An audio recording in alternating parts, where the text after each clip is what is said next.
Kick Ass Sentimental Mood is just about to come out.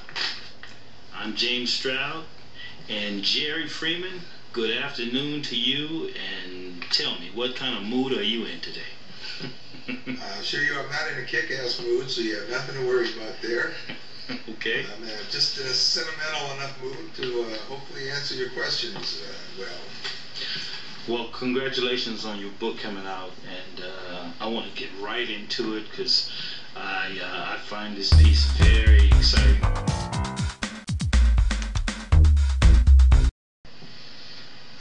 No, I had been imagining a great deal of the book for months before I actually sat down to write it. And when I did sit down to write it, I realized that I needed to get it off to a real strong start because it was going to be a long, long journey.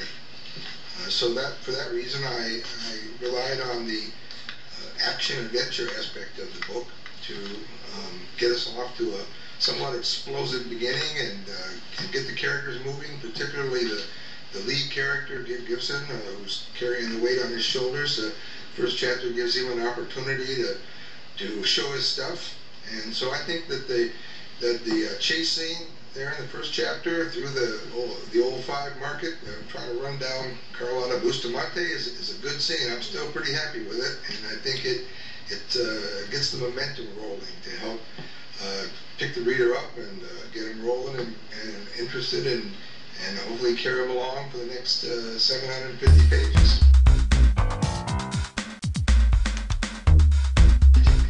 Like I'm really there when I read it. Now, how do you achieve this feeling? Did you have the same thing happen while you were writing?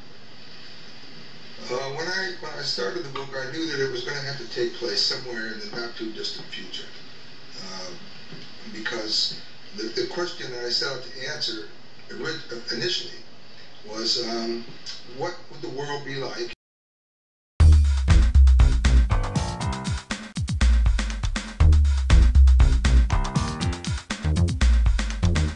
I do have some other material that I hope will see the light of publication before too long.